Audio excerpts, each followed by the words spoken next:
गरीब आदमी तो सोच भी नहीं सकता। और एक दूसरा इलाज है, वो है डायलिसिस। और डायलिसिस के इलाज में इतनी पीड़ा और इतना दर्द होता है कि कोई भी आदमी उसे बर्दाश्त नहीं कर पाता। मैंने अपनी आंखों से देखा है, कानों से सुना है कि जब किसी मरीज को डायलिसिस पे हम ले जाते हैं तो वो एक ही बात बार बार दोहराता है कि मुझे मार डालो, ये दर्द बर्दाश्त नहीं होता।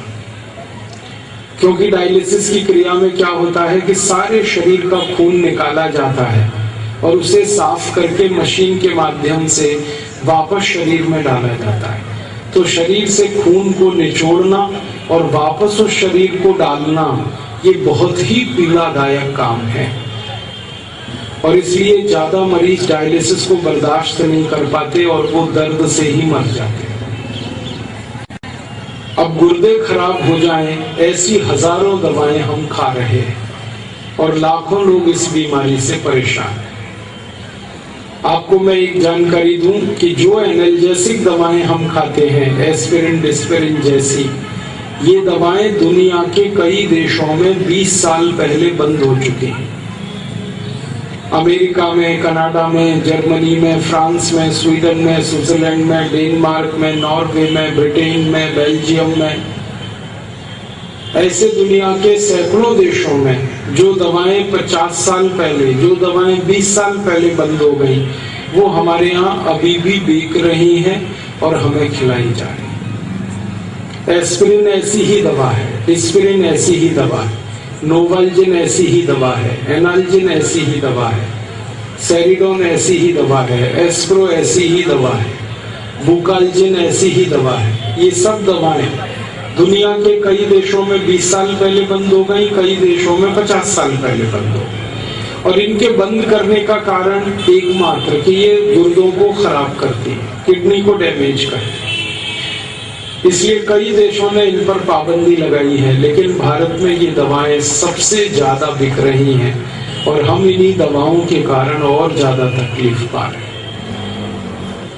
और एक उदाहरण बताऊं, हम लोग कई बार ऐसी दवाएं खाते हैं जो हमें बुखार कम करने के लिए दी जाती है, एंटीपायरेटिक मेडिसिन, जैसे पैरासीटामोल, जैसे बोवेरॉन, जैसे निमोसुलाइड, जैसे निमोलाइड, ऐसी सैकड़ों दवाएं हम खाते हैं बुखार कम करने के लिए। ये सारी दवाएं लीवर को खराब करती हैं और गुर्दों को भी खराब करती हैं। इनके दुष्परिणाम लीवर पे भी। इसी तरह से हम बहुत सारी दवाएं खाते हैं, एंटी डायरियल मेडिसिन जिनको कहा जाता है। जब दस्त हो जाते हैं, पेचिश हो जाती है, डिसेंट्री हो जाती है, तो अक्सर हमको एक दवा खिलाई जाती है, मैक्साफॉर, मेंट्रोबायोफॉर। और इन दोनों दवाओं से अगर हमारे दस्त ठीक नहीं हुए तो फिर और एक स्ट्रॉन्ग दवा खिलाई जाती है, क्विलोकिनॉल। और ये सारी की सारी दवाएं, मैक्साफॉर, मेंट्रोबायोफॉर, क्विलोकिनॉल, ये आंतों में घाव करती है। और आंतों का घाव अगर बढ़ गया आपका, आप जल्दी उसे ठीक नहीं कर पाए, तो वो अल्सर में बदलता है। अल्सर से फिर पेप्टिक अल्सर होता है और पेप्टिक अल्सर से आगे की एकमात्र स्टेज है वो कैंसर, और कैंसर के बाद फिर मौत।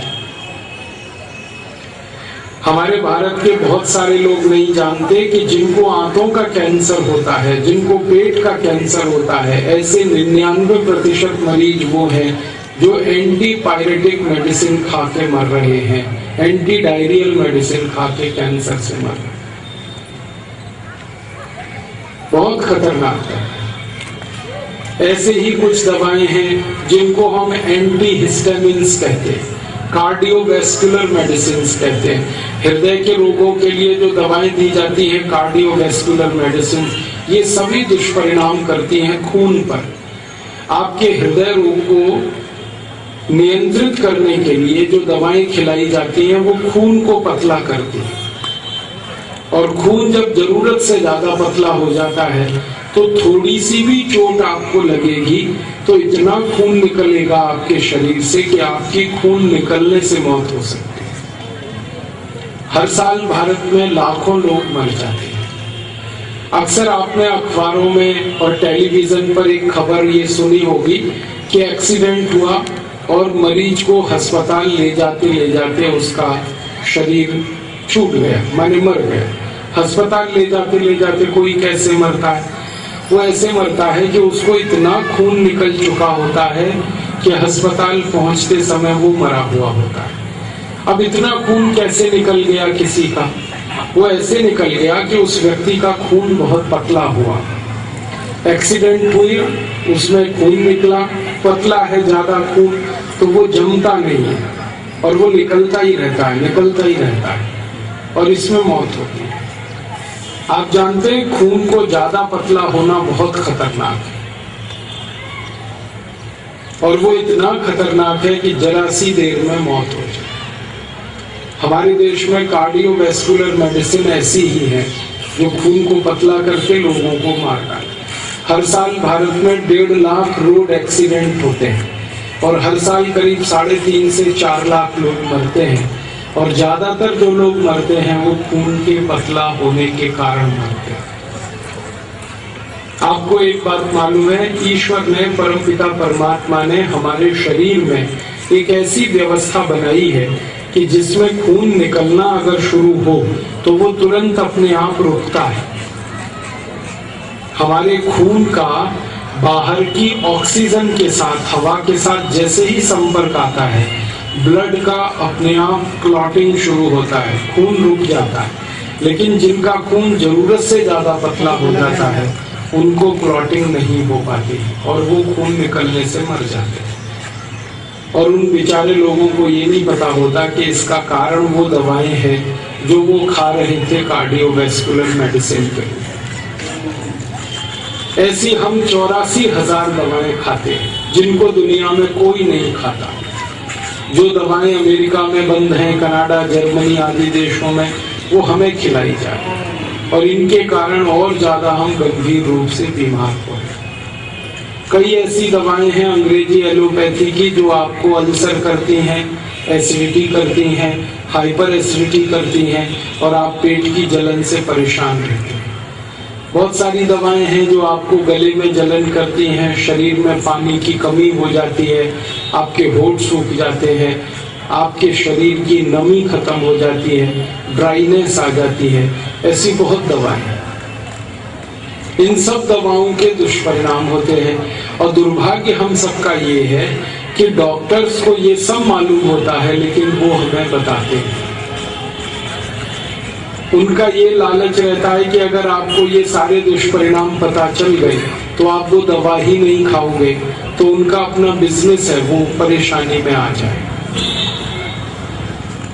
मैं बहुत बार भारत सरकार के मंत्रियों से ये कहता हूं कि जब कोई दवा अमेरिका में बंद हो चुकी है, कनाडा में बंद है, यूरोप के देशों में बंद है और विश्व स्वास्थ्य संगठन ने उसे बंद करने का आदेश दे रखा है, तो आप उस दवा को भारत में क्यों बंद नहीं करते? तो इसका गोल मोल जवाब देते हैं। लेकिन इसका सही जवाब ये होता है कि दवा बेचने वाली और दवा बनाने वाली जो कंपनियां हैं वो हमारे नेताओं को बहुत बड़े पैमाने पर रिश्वत देती, घूस, रिश्वत और भ्रष्टाचार हमारे देश के हर विभाग में है। ये चिकित्सा का जो विभाग है, ड्रग्स एंड फार्मास्यूटिकल का जो हमारे देश का विभाग है, ये सबसे ज्यादा भ्रष्ट है। वैसे तो सभी विभाग भ्रष्ट हैं लेकिन ये बहुत भ्रष्ट है। इसमें क्या होता है कि दवा बनाने के लिए कोई कंपनी अमेरिका से भारत आ जाती है और वो ऐसी दवा बनाने का लाइसेंस भारत सरकार से ले लेती है जो दवा बनाने का लाइसेंस उसे अमेरिका में भी नहीं मिलता। मैं आपको एक पूरा उदाहरण से बात समझाऊंगा। हमारे भारत में एक अमेरिका की कंपनी है, उसका नाम है प्रॉक्टर एंड गैम्बल। ये अमेरिकन कंपनी है। ये भारत में सबसे ज्यादा वो दवा बेचती है जो दवा अमेरिका में न बनाई जाती है न बेची जाती है। उस दवा का नाम है विक्स। विक्स नाम की दवा आप बाजार से खरीदते हैं। इस दवा को अमेरिका में बनाना और इसको बेचना दोनों जुर्म है। अगर अमेरिका में कोई डॉक्टर किसी मरीज को विक्स का प्रिस्क्रिप्शन लिख दे तो उस डॉक्टर को 14 साल की जेल हो जाती है। उसकी डिग्री छीन ली जाती है। कारण आप पूछोगे क्यों? विक्स जो है जहर है। इसे हम बार बार नाक में लगाते हैं सर्दी जुकाम के हिसाब से। आपको मालूम नहीं है ये विक्स आपको दमा कर सकती है, अस्थमा कर सकती है, ब्रोंकियल अस्थमा आपको हो सकता है विक्स बार बार लगाने से। इसलिए दुनिया भर में विश्व स्वास्थ्य संगठन ने और दुनिया भर के वैज्ञानिकों ने इस विक्स को जहर घोषित किया है। जो जहर है विक्स, वो भारत में सबसे ज्यादा बिकता है। आप रायगढ़ में किसी केमिस्ट की दुकान पर सवेरे से शाम तक खड़े होकर ये देखिए कि कौन सी दवा सबसे ज्यादा बिक रही है, तो वो एक ही दवा है, विक्स। जो दवा अमेरिका में नहीं बिक सकती वो भारत में हाईएस्ट सेलिंग मेडिसिन है, सबसे ज्यादा बिकने वाली दवा। कारण क्या है? हमारे देश की सरकार ने प्रॉक्टर एंड गैम्बल कंपनी को लाइसेंस दे रखा है विक्स बनाने का, और वो धड़ल्ले से बना रही है। टेलीविजन पे रोज उसका विज्ञापन आता है, जबकि कानून के हिसाब से किसी दवा का विज्ञापन टेलीविजन में नहीं दिया जा सकता। ये कानून है। हमारे भारत में भी ये कानून है, अमेरिका में तो है ही ये कानून। सैकड़ों बार आता है और सरकार कुछ करती नहीं, क्योंकि वो सरकार ही है जो उसको लाइसेंस दे के बैठी है। और ये कैसे होता है? ये पैसे की ताकत से होता है, रिश्वत से होता है, घूसखोरी से होता है। टेलीविजन में आपको बताया जाता है कि खांसी हो गई है तो विक्स की गोली लो, गले की खिचखिच दूर करो। ये अपराध है बोलना टेलीविजन पे, क्राइम है। कानून के हिसाब से ये क्राइम है, क्रिमिनल एक्टिविटी। लेकिन हमारे यहाँ ये हो रहा है। कारण उसका घूसखोरी, रिश्वतखोरी, भ्रष्टाचार। और वो दवा हम खरीद रहे हैं। और ये दवा भी हम जब खरीदते हैं ना, विक्स तो कितनी महंगी मिलती है। 25 ग्राम विक्स 40 रुपए की है, 50 ग्राम 80 रुपए की है, 100 ग्राम 160 की है, 1 किलो 1600 रुपए की है। अब 1600 रुपए किलो विक्स हम नाक में लगा रहे हैं, 400 रुपए किलो बादाम नहीं खा रहे, 200 रुपए किलो काजू नहीं खा रहे, 300 रुपए किलो गाय का घी नहीं खा सकते, 1600 रुपए किलो की विक्स लगा रहे।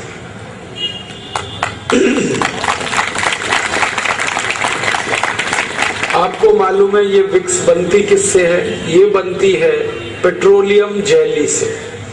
और पेट्रोलियम जेली अगर बाजार से आप खरीदो तो 60-70 रुपए किलो में सबसे अच्छी क्वालिटी की मिल जाती है। घटिया क्वालिटी की पेट्रोलियम जेली खरीदो 15, 20, 25 रुपए किलो में मिल जाती है। तो जो दवा 50-60 रुपए किलो में बाजार में मिल रही है पेट्रोलियम जेली, उसको एक अमेरिकन कंपनी 1600 रुपए किलो में बेच रही है। ऐसी लूट मचा रखी है इस देश में। अगर आप गणित का हिसाब निकालेंगे तो विक्स की बिक्री में इस प्रॉक्टर एंड गैम्बल कंपनी को 20,000% से ज्यादा का मुनाफा है।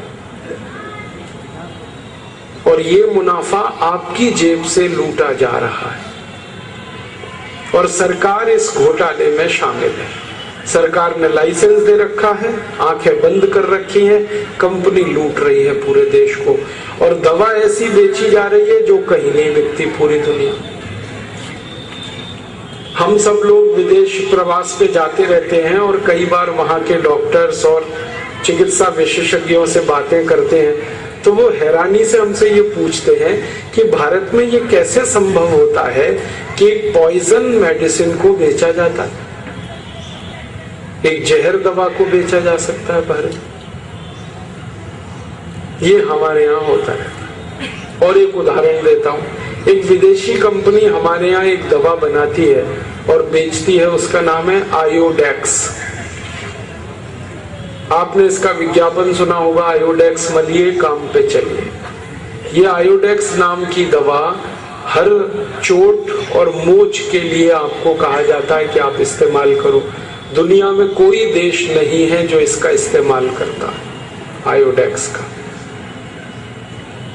अमेरिका, कनाडा जैसे सब देशों में ये बंद है।